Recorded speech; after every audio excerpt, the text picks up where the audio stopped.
right, so some things I want you to focus on over the next week. The first thing I want you to focus on is in your sitting arrangements, make sure that your hips are all the way back in the chair and that your feet can be flat on the ground, okay?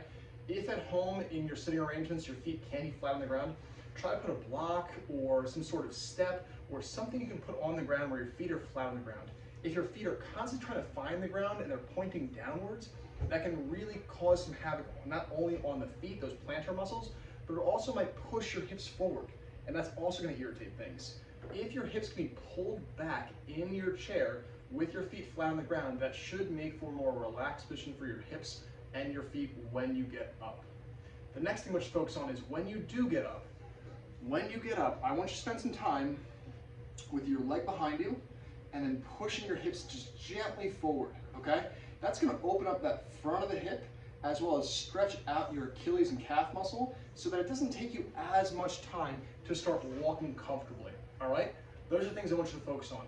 Another thing you can think about doing when you're sitting down in your chair is shifting your hip back and forth.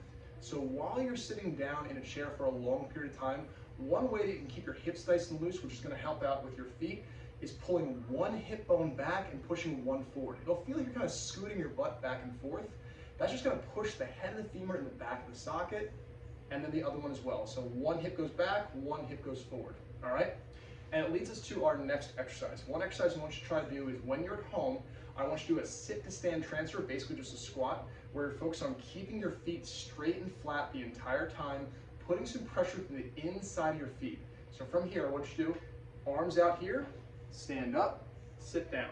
It'll kind of be a somewhat fast motion here where you're pushing your butt back, standing up and down. It looks like this.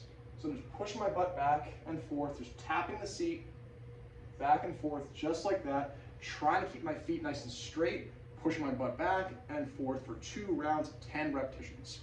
The next exercise I want you to focus on this week is that hip hinging exercise where you're holding onto the weights and you're pushing your butt back and forth.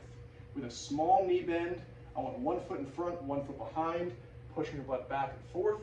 Try to hold on to 2 5-pound weights this week. That's the progression I want you to try to focus on, is increasing the load demand of that exercise. All right, and then finally, our calf exercise.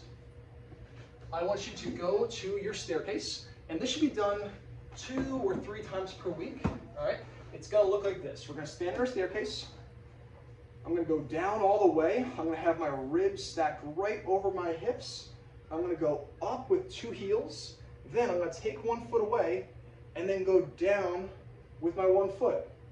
Then I'll return the other foot, get a nice deep stretch with both calves, come up, take the other foot away, and then down.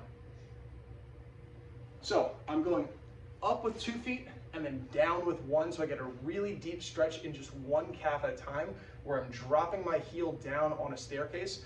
I want you to try to do that for about 5 reps on each leg for 2 rounds. That'd be 10 reps total, all right? And that's our progression for Achilles and calf strengthening to really unload that plantar fascia and then work on strengthening as well.